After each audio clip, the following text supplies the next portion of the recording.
26개월 애교가 넘치는 딸아이를 혼자 키우고 있는 돌싱이랍니다. 너무너무 외롭게 자랐습니다. 부모님이 이혼을 하지 않은 채, 아니 차라리 이혼을 하셨으면 어디 가서 말하기라도 쉬웠을 텐데 이혼을 안 하시고 저를 외할머니 집에 방치를 하시고 본인들 인생 즐기기 바쁘셨어요. 아빠는 도박에 빠지셔서 저도 가족도 보이지 않는 노름꾼이셨고, 엄마는 그런 아빠에게서 사랑을 받지 못해 외롭다는 핑계로 자식 딱 하나 있는 저도 나 몰라라 할머니께 맡기고 다른 남자와 새 살림을 차리고 다시 돌아와서 할머니랑 엄마랑 저 이렇게 셋이 지내다 또 나가고, 이렇게 제 어린 시절은 할머니를 제외하면 행복했던 기억이 하나도 없어서 떠올리고 싶지도 않았습니다. 할머니는 그런 제가 얼마나 안쓰러우셨는지 늘 오냐오냐 해주셨어요. 어린 제가 기가 죽을까 그 형편에 예쁜 원피스며 머리띠 구두에 늘 정성으로 저를 키워주셨습니다.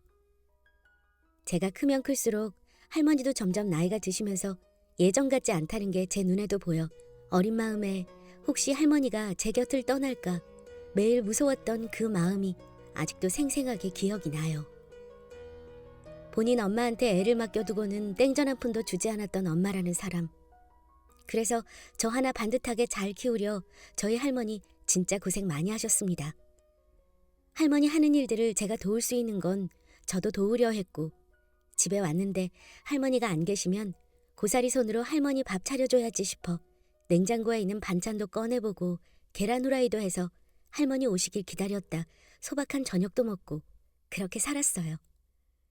제가 고등학교 때 할머니가 하늘로 가셔서 딱 제 행복은 여기서 멈춰버렸었죠. 할머니가 돌아가시고 갑자기 엄마라는 사람은 오열을 하고 가슴을 치더군요. 엄마, 나 진짜 효도 한 번 못 해드렸는데 이렇게 가면 나 어떻게 살라고 가버렸어, 엄마. 죄송해서 어떡해 나. 시끄러워. 울지 말고 나가줘. 울 자격도 없어, 엄마는. 그래, 맞아. 엄마는 울 자격도 없어. 정말 자격이 없어. 그런데 어떻게 한 번을 효도도 못했는데 저렇게 가버리시면 죄송해서 나 어떡하면 좋니? 기회는 많았어. 엄마가 제대로 못한 거지. 이미 늦었고 평생 할머니한테 죄스러운 마음으로 살아. 이제서야 눈물 콧물 다 빼면서 우는 엄마의 모습은 진짜 못 봐줄 지경이었어요. 할머니를 보내드리고 마음이 참 많이 아팠지만 할머니랑 살면서 어느 순간부터는 할머니랑 이별할 준비를 미리 해야겠다 이런 생각을 했던 터라 제가 더 클 때까지 할머니가 곁을 지켜주지 못할 것 같다는 생각이 들어서 제 나름대로 할머니를 보살피고 최대한 해드릴 수 있는 걸 해드리면서 할머니가 돌아가기 직전까지는 그렇게 보내서 그런지 조금은 견뎌낼 수 있었습니다. 그렇게 할머니랑 살던 그 집에서 할머니 없이 홀로 살아가고 있었는데 엄마랑 낯선 남자가 같이 집으로 찾아왔어요. 수민아, 인사해. 엄마랑 사는 아저씨야.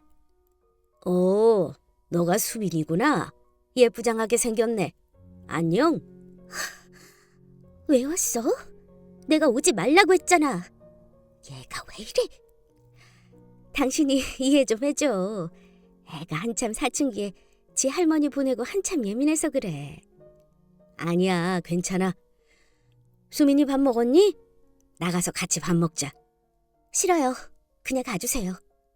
너 그만해. 버릇없이 뭐 하는 거야 정말. 왜 왔냐고. 그니까 왜 온 건데 왜?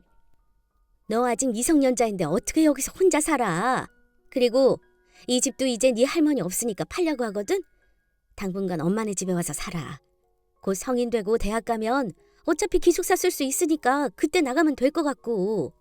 이 집을 왜 팔아? 엄마 진짜 어디까지 하려고 그래. 할머니 돌아가신 지 얼마나 지났다고 벌써 집을 팔아. 소름 끼친다 엄마 진짜. 어차피 쓰지도 않을 집인데 빨리빨리 처분해야지. 아무튼 빨리 짐 싸. 이제 금방 나갈 거야. 역시 최악이었던 엄마라는 사람은 이 집을 팔면 나오는 돈이 꽤 있을 테니 그걸로 본인이 좀 떵떵거리고 살겠지 싶었나 봐요. 그 아저씨도 저를 원래 끔찍히도 싫어했고 거부했던 걸 아는데 유산이 생기니 입장이 달라진 거죠. 당분간만 엄마 집에서 지내라는 말도 말 그대로 곧 성인이 될 테니 그동안만 지내고 나가라는 소리인 거죠. 어린 제가 할머니의 흔적이 가득한 그 집을 지킬 수 있는 방법은 없었고 그냥 나왔습니다. 사실 할머니께서 저에게 남겨주신 게 있어요. 그 돈을 보고 며칠을 부여잡고 울었는지 모르겠는데 통장과 그 안에 고이 적혀있던 편지 한 장. 수민아, 이거 비밀번호 3790 이거다. 할미 죽으면 네 엄마가 너 안 챙겨줄 거다. 이걸로 작은 집 구해서 살아. 내 손녀딸 수민아, 할미가 오래 함께 못해줘서 미안하다. 너 덕분에 할미도 행복했고 정말 많이 웃고 외롭지도 않았어. 고맙다. 꼭 이거 네 엄마한테 들키지 말고 이거 너가 써야 돼. 신신당부의 편지와 통장 안에 들어있던 792만 원. 절대 쓰지 않고 간직하겠다고 생각했지만 현실은 그러지 못했습니다. 우선 제가 있어야 할 집이 필요했어요. 그래서 무작정 타지로 가서 부동산을 돌아다녔고 미성년자라 계약이 어렵다는 곳이 너무 많았지만 어찌저찌 사정사정해서 작은 원룸 하나를 구하게 되었습니다. 그렇게 200에 30, 제 첫 자취방이 생기게 되었고 처음 하는 계약의 거래에 너무 복잡하고 무서웠지만 이제 시작이니 너무 겁먹지 말자고 스스로 다독이고 위로했습니다. 할머니 집에서 거의 엄마를 피해 도망치듯 온 곳이라 제 간단한 옷, 신발 같은 짐 말고는 아무것도 챙겨온 게 없어서 생활에 필요한 것들을 최소한으로 사서 지냈어요. 나름 상위권의 성적을 자랑하던 제가 자퇴생이 되었고 제가 할 수 있는 저를 받아주는 곳에서 그냥 일만 하고 살았습니다. 그렇게 차곡차곡 돈을 무작정 모았고 성인이 되어서는 공장에 들어가 생산진 일을 하면서 더 큰 돈을 벌고 모을 수 있게 되었습니다. 목표는 딱 하나였어요. 어디서 기죽지 말고 사람답게 살자는 게 제 목표였어요. 남들이 보면 무슨 그런 목표가 다 있어 이렇게 말씀하시는 분들도 계시겠지만 전 그 당시에는 말 그대로 사람답게 살고 싶었어요. 그렇게 전 남들보다 더 열심히 사회생활을 하게 되었고 처음에는 적응하는 데 힘이 들었지만 시간이 알아서 해결해 주더군요. 이제는 무엇을 하든 혼자서도 척척 잘할 수 있게 되었고 인생 살면서 처음으로 한 남자를 만나 사랑이라는 것도 하게 되었어요. 제가 그 남자를 만나면서 제 슬픈 과거, 아픔, 외로움 등을 털어놨었는데 그 사람은 저를 피하지 않고 절 아껴주고 온 마음을 다해 저를 사랑해줬고 그런 그 사람에게 저는 마음이 많이 가더라고요. 결국 그 사람과 살림을 합쳐 동거를 하게 되었고 24살에 결혼을 하게 되었습니다. 그 사람에게는 홀아버지가 계셨는데 저에게 너무나도 따뜻하게 대해주셔서 할머니가 아닌 또 다른 사랑을 받으며 행복하게 지냈어요. 워낙 불안정한 상황 속 누구의 허락도 필요 없이 식도 올리지 않고 그렇게 한 결혼이지만 제가 행복한 게 제일 중요하다고 생각을 하여 그 행복으로 하루하루를 살았습니다. 남편도 저 못지않게 착실하게 돈을 모으며 사는 사람이라 저희는 나이에 비해서 꽤나 많은 돈을 가질 수 있었고 수월하게 집 마련과 가전들도 채울 수 있었어요. 남편은 둘이 사는 게 좋다고 했지만 저는 또 그렇게 따뜻한 아버지가 혼자 계시는 게 너무 마음에 걸려서 그냥 합가를 하자고 제안을 했고 세 식구가 함께 살았습니다. 하지만 그런 행복 나날들도 잠시 어느 날부터 남편이 이상해지기 시작했어요. 자꾸 평소 하지 않던 돈을 달라고 강요하기 시작했고 일도 무단으로 나가지 않아 회사에서도 잘리는 상황까지 되어버렸어요.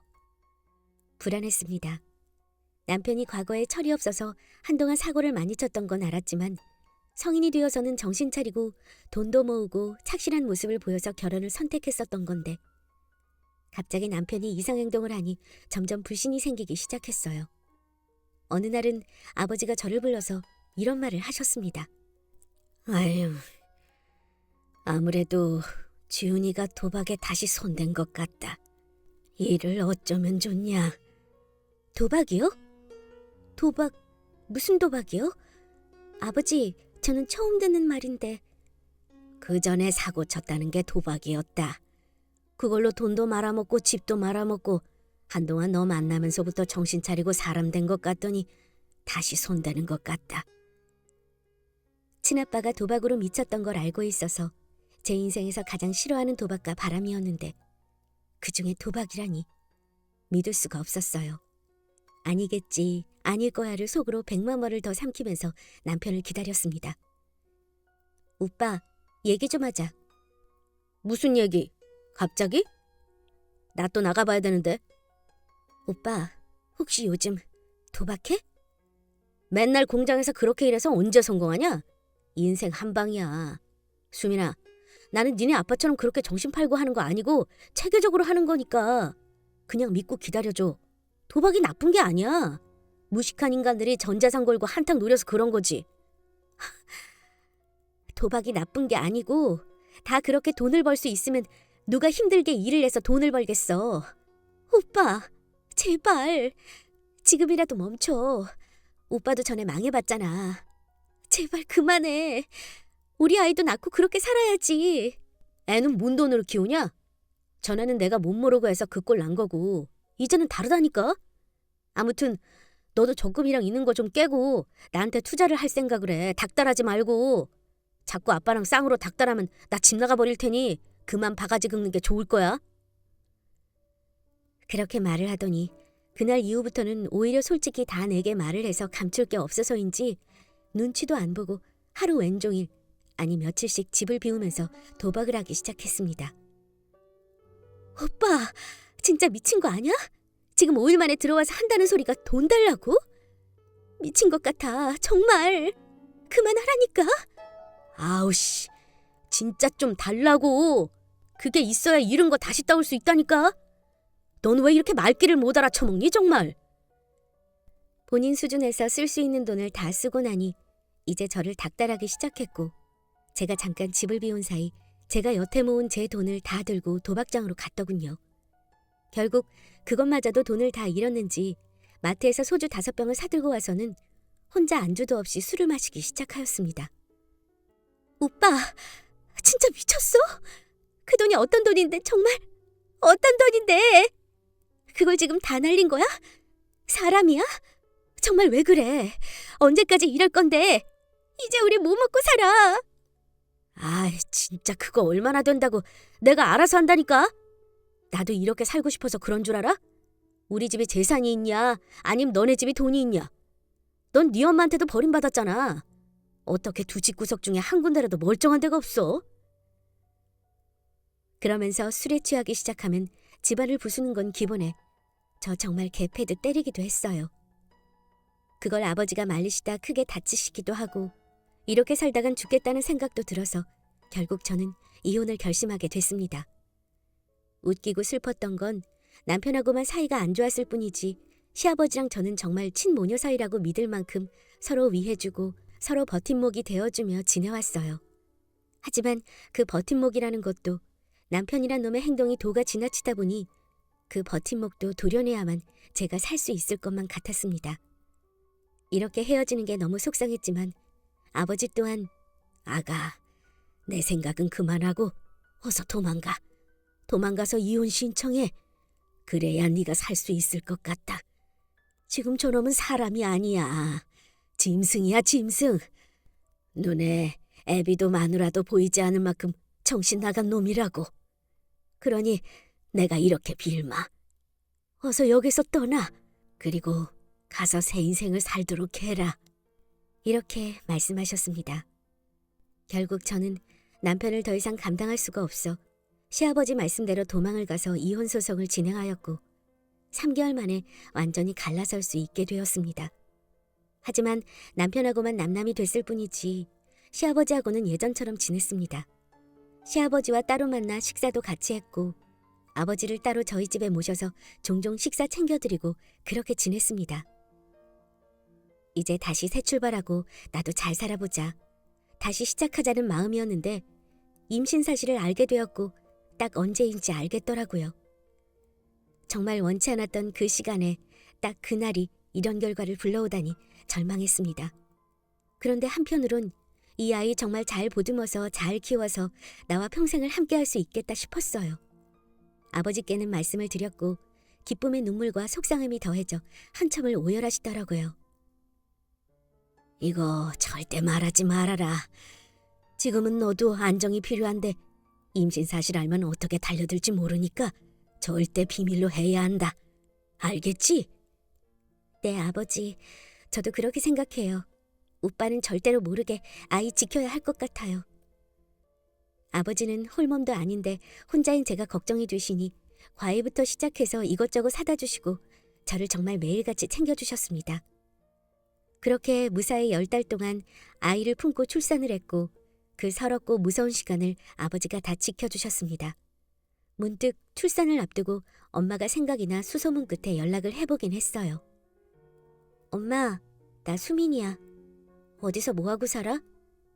너 나랑 연 끄는 거 아니야? 왜 궁금한데 그게? 아니, 그냥 사실 나 아이를 가졌거든. 이제 곧 출산하는데 괜히 엄마가 보고 싶더라고. 그렇게 싫고 미웠던 엄마인데 엄마도 나 이렇게 품고 낳았겠다 싶고. 너는 나쁜 기집애야. 그렇게 도망가고 엄마가 어땠는 줄 알아? 내가 아무리 너한테 못난 엄마라지만 네가 어디에서 사는지 죽었는지도 모르고 살았던 엄마 심정을 알아? 엄마가 너무 싫었어. 미안해. 엄마는 독한 년이잖아. 어디서든 잘 살아. 걱정하지 마. 너나 잘 살아. 잘 살고 있는 거야? 몸은 어때? 너 가졌을 때 입덧이 그렇게 심해서 고생했는데. 나도 입덧이 너무 심해서 힘들었는데 막달이니 몸 힘든 거 말고는 괜찮아. 엄마, 나 애 낳고 한번 보러 와. 출산할 때 그렇게 보고 싶던 엄마지만 따로 연락을 하지는 않았어요. 문득 그리웠던 거지 용서를 한 건 아니기에 그렇게 아이를 낳고 너무 다행이게도 저를 쏙 빼닮아서 신기하고 경이로웠습니다. 산후조리도 제대로 못한 채 아이랑 씨름을 하면서 많이 울었어요. 제가 너무 서툴러서 아이가 힘들어하는 게 보이고 도움을 청할 곳도 없고 아버지도 잘 모르시고 이때 엄마가 오셔서 많이 도와주셨고 엄마랑 아버지도 처음에는 엄마가 극도로 싫어하셨지만 마음을 열고 아버지랑 제 모녀 같은 사이로 지내는 이 관계를 이해해 주셔서 나름 불행 중 다행인 상황으로 그 속에서 느껴지는 행복함을 느끼며 살게 되었습니다. 수민아, 나 오늘은 가면 안 될 것 같아. 저 자식이 요즘 맨날 어딜 그렇게 가냐고 하는데 뭔가 알고 말하는 건지 뭔지 찜찜하다. 집에서 나가지도 않고 나 감시하는 것 같네. 아버지, 저 괜찮으니까 걱정 말고 쉬세요. 무슨 일 있으면 전화 주시고요. 그렇게 아버지는 며칠간 오시지 못했고 혹시라도 전 남편이 제가 출산한 걸 알게 될까봐 너무 무서웠습니다. 그래도 엄마가 곁을 지켜주셔서 조금은 든든하긴 했어요. 엄마, 이런 상황인데 혹시 오빠가 나 애 낳은 거 알지는 않겠지? 갑자기 와서 깽판 칠까봐 조금 무서워. 야, 이수민, 이런 걸로 쫄지 마. 네 엄마 있잖아. 내가 보통 사람이야? 와서 깽판 치기만 해. 내가 죽여 그 새끼는. 걱정 마. 그렇게 한 일주일을 아버지가 못 오시다 오셨던 날 오랜만에 뵙게 되어 서로 너무 반가워하고 있는데 갑자기 초인종이 울리더라고요. 전 남편의 얼굴이 인터폰 화면에 뜨는 순간 진짜 바닥에 주저앉았습니다. 아버지랑 엄마는 상황 파악을 하시고는 아이랑 저랑 방에 들어가 있으라고 했지만 제가 엄마께 아이를 맡기고 나갔어요. 아이가 놀라지 않게 엄마가 방에서 봐주시고 그 시간 동안 거실에 보이는 아이 용품들을 최대한 아버지가 방에 옮겨주시기로 했습니다. 분명 이 사람은 문을 부수고라도 들어올 것을 알기에 최대한의 방어였죠. 여기가 어디라고 찾아왔어? 왜 왔어? 야, 집안에 누구 있냐? 문 열어, 부수기 전에. 왜 이래 정말? 갑자기 뭐하는 짓이야? 불쑥 찾아와서. 야, 이년 진짜 또라이네. 너 지금 내가 모를 것 같아? 원래 너처럼 부모 없이 큰 새끼들은 사랑만 주면 상대가 누구여도 다 해발레 하냐? 아니, 대체 무슨 말을 하는 거야, 오빠? 내 입으로 말하기도 더럽네. 문 열어봐. 안에 누가 있는데 왜 쪽팔려? 네가 생각해도 더럽지? 이 사람은 지금 아이의 존재가 아니라 아버지랑 저와의 관계를 불륜으로 확신하고 현장을 덮치러 온 거더라고요. 참, 생각하는 거 하고는 너무 더럽고 어이가 없었지만 무엇보다 안에 아이가 있고 아이가 놀랄까 봐도 걱정되고 이 사람이 알아서도 안 될 것 같던 찰나에 아버지가 문을 여셨어요. 안 돼. 아버지, 문 닫아요, 빨리. 너 들어와서 앉아라. 소리 그만 지르고. 얼씨구, 왜? 아들 여자 뺏어서 놀아나 놓고 할 말이 있어? 그래, 드러나 보자. 아니, 걷기도 힘든 노인네가 뭔 힘이 있다고. 이야, 대단하다, 대단해. 우리 집 완전 콩가루 집안이네. 이야. 지윤아, 수민이 아이 낳았다. 평생을 혼자서 외롭던 애가 아이를 낳았는데 그 순간에도 또 혼자라 너무 마음이 아프더라. 너는 사람 되기는 글러먹었고 수민이는 무슨 죄고 애는 또 무슨 죄냐? 그래서 아빠가 살아있는 동안에는 수민이랑 아이한테 이모까지 다 해주려고 가라고 한다. 의심이 되거든 물어보면 되었고 너 혼자 대체 어떻게 그런 생각을 해서 이렇게 찾아와서 난리를 치는지 모르겠지만 너가 이런 자식이니까 꽁꽁 숨기라고 아빠가 시켰다. 그게 무슨 말이야?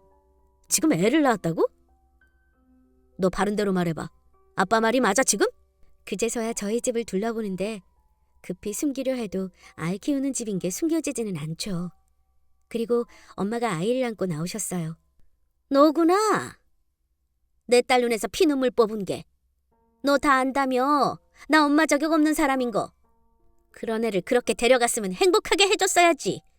나쁜 놈아. 너는 내가 용서 못해. 엄마는 오열하시며 그 사람에게 욕을 퍼부었고 그 사람은 멍하니 아이를 바라보더라고요. 수민아, 너 혼자 이렇게 나한테 말을 했어야지. 말하면 뭐가 달라지고? 난 이미 오빠란 사람의 본 모습을 봤어. 내 돈 다 가져가고 나 때리고 패고 욕하고 그런 사람이 다시 잘해보겠다고 한들 누가 같이 살아? 아이가 있는 한 더더욱 너랑 못 살아. 달라질 건 아무것도 없어. 이제 와서 아빠 노릇 절대 하지 마. 오빠는 살던 대로 살아. 우리 근처에 얼씬하지도 말고. 아니, 내가 어떻게 살아, 수민아. 나도 지금 혼란스러우니까 나한테 시간을 조금만 줘. 아니, 달라질 게 없다니까. 오빠가 생각하고 말고 할 게 없어. 당장 나가줘, 내 집에서. 오열을 하며 싹싹 빌고 이렇게 갈 수는 없다며 정신을 차리겠다, 다시 잘해보자 하더군요.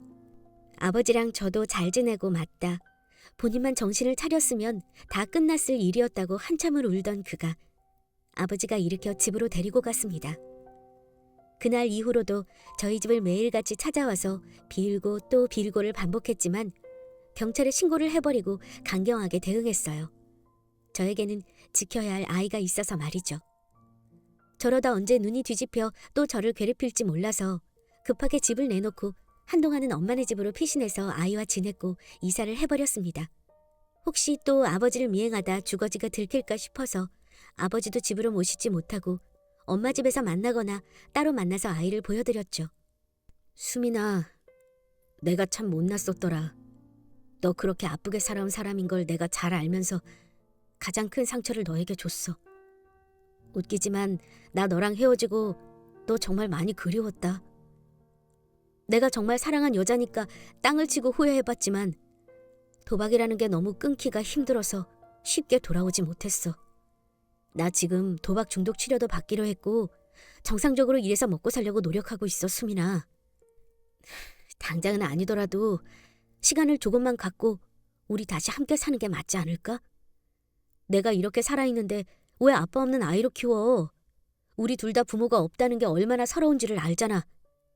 수민아, 제발 마음 좀 돌려봐줘. 오빠는 어머님이 안 계시니 부모가 없다는 사람을 안다고 표현하겠지만 난 부모가 있는데 사람 같지 않은 부모가 있다는 게 얼마나 고통스러운지를 알아. 그래서 더더욱 오빠와 함께 할 필요가 없어. 내 아이는 내가 혼자서 키워도 충분히 사랑으로 키워낼 수 있고 그렇게 하고 있으니 제발 감성팔이 그만하고 네 살 길 찾아서 아버지나 잘 모셔. 아버지가 얼마나 더 오래 사시겠어? 앞으로 효도만 해도 넌 부족해. 정신을 차릴 거면 나랑 아이한테 신경 끄고 아버지한테 집중이나 해. 이사도 했고 연락처도 바꿔버리고 당장 소통할 수 있는 게 없어서 저한테는 직접 뭔가를 하지는 않지만 아버지를 통해 들은 그는 성실했던 모습을 되찾고 있다고 해요. 다행이죠. 아버지가 이제는 더 이상 그런 모습을 보지 않아도 되니까. 그치만 전 그 사람과 함께하는 일은 죽어도 없습니다. 약간 불안한 마음이 늘 있기 때문에 변호사를 통해 현재 상황에 대해서 상담도 해봤고 만일의 상황을 대비하면서 그렇게 살고 있어요.